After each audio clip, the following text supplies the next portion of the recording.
Hello everyone, welcome back to my channel. मुझे गोटे नुआ वीडियो नहीं कि आज आम जा केउझर मुर्गा महादेव मंदिर। तो आम से पहुँची सारूँ।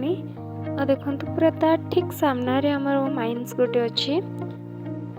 तो यहाँ हूँ आमर माने पूरा जंगल भितर गोटे शिव मंदिर ये अवस्थित अच्छी।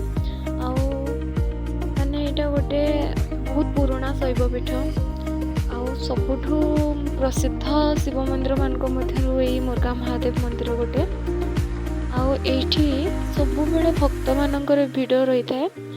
एटा हमर केउंझरु 70 किलोमीटर हबो आ झारखंड ओडिशा सीमा मध्य एटा रहिछि। सेठिकार लोक मानक कहवा अनुसार 1836 मसीह अंगद देहुरी नामक जड़े लोक जितेबाला शिकार करने को आसीथिले बुलू बुलू यही स्थान से पहुँची थे और संध्या टाइम रे से घर को फेरी पार नथिले। तो से दिन रातिटा से रहीगले।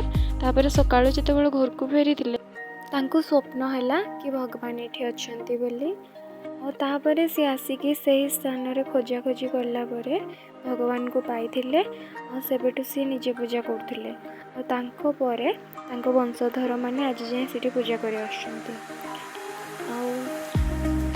माने नामकरण अनुसार कहवा गले माने जति आम शुणी भगवान मुर्गा न भगवान शिव को समर्पित कर मंदिरटा से मुर्गा महादेव मंदिर कहुए।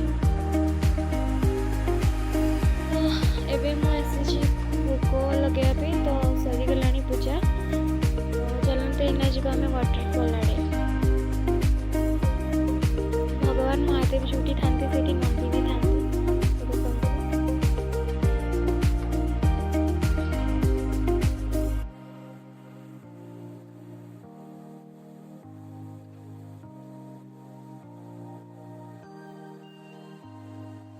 आम जा वाटरफॉल आड़ को। यहाँ जिते श्रावण मास चलता से टाइम बहुत भिड़ थाए। माने मंदिरटा बहुत भिड़ थाए।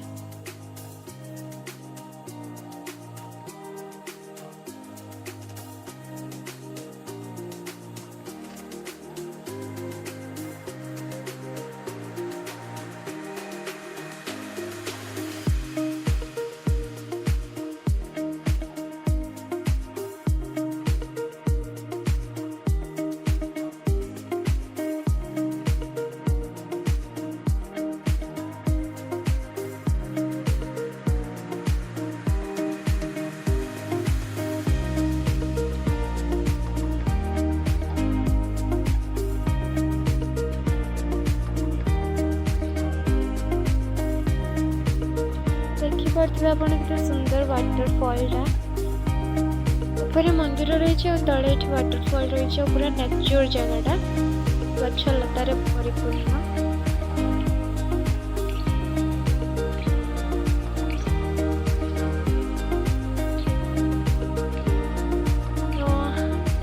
तो ये मो वीडियो को एंड कर नेक्स्ट वीडियो।